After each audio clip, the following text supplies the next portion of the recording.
రాష్ట్రంలో బీఆర్ఎస్ పని అయిపోయిందని చెప్పడం కూడా.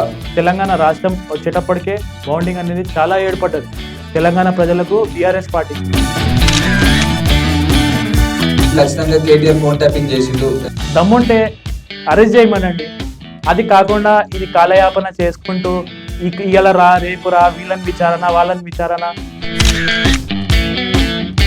1,00,000 కోట్ల పైగా కూడా వాళ్ళని కూడా అవినీతి చేసి వాళ్ళ దగ్గర దాచుకున్నారు పైసలన్నీ. ఇప్పుడు మాకు ఏమైనా హామీలు నెరవేర్చుదామంటే మా దగ్గర ఖజానా లేదు, డబ్బులు లేవని చెప్పడం. మంత్రి పదవి చేసిన అనుభవాలు ఏం లేవు, డబ్బులు ఎట్లా పెట్టుబడి తీసుకురావాలన్న తెలియదు, ఏం తెలియదు.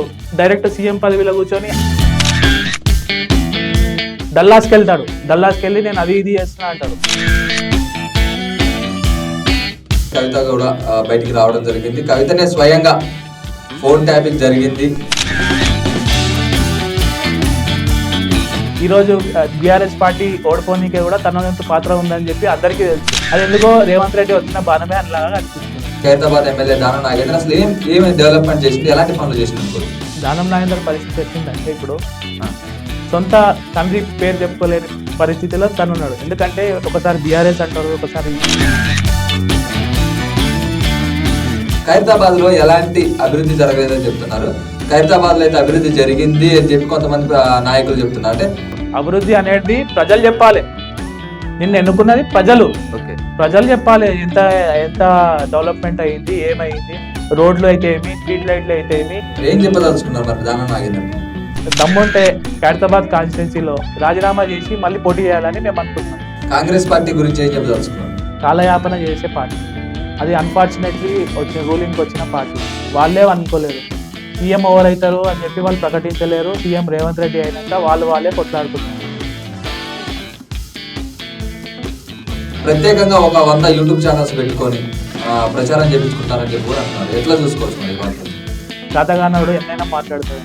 తెలంగాణలో ప్రతి జిల్లాకి వెళ్ళి, ప్రతి మండలానికి వెళ్ళి, ప్రతి గ్రామానికి వెళ్ళి, ప్రతి తాండాకి వెళ్ళి అడిగితే కేసీఆర్ వాట్ ఈజ్ వాట్ అని చెప్తారు వాళ్ళు. కాంగ్రెస్ పార్టీ వచ్చాక ఎంతో మంది విద్యార్థులందరూ కూడా ఉద్యోగ అవకాశాల కోసం ఎదురు చూస్తున్నటువంటి పరిస్థితి కూడా ఉంది. 9 నెలల అమ్మ మోసింది. కాంగ్రెస్ పార్టీ రాగానే వీళ్ళు ఏం చేస్తున్నారంటే నేను తల్లిని అని చెప్తున్నారు. అవన్నీ ఇచ్చింది టీఆర్ఎస్ గవర్నమెంట్.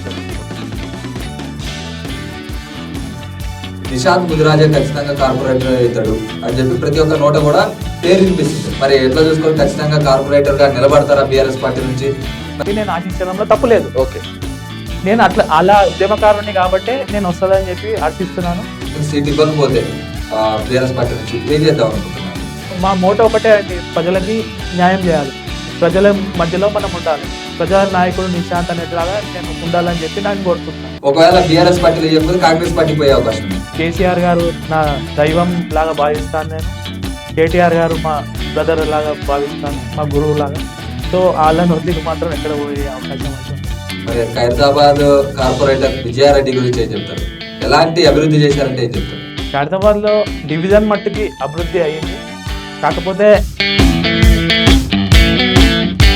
అంటే బీఆర్ఎస్ లో మీకు ఎవరు సపోర్ట్ ఎక్కువ ఉంది? మొన్నే గోవర్ధన్ రెడ్డి గారు ఉన్నారు, హరీష్ రావు గారు ఉన్నారు, అందరూ మద్దతు. 20 మంది ప్రజలు కావచ్చు, ఖైరతాబాద్ కాన్స్టిట్యున్సీలో ఉన్న ప్రజలందరూ కూడా ఏం చెప్పవచ్చు? మీరు మళ్ళీ కాంగ్రెస్ పార్టీకి ఓటేయొద్దు అని చెప్పి నేను మనస్ఫూర్తిగా కోరుకుంటూ రాబోయే కాలంలో బీఆర్ఎస్ పార్టీని ఓటేసి బీఆర్ఎస్ పార్టీని అభివృద్ధి చేసి మనం మళ్ళీ కేసీఆర్ గారినే సీఎంగా చేయాలని చెప్పి నేను మనస్ఫూర్తిగా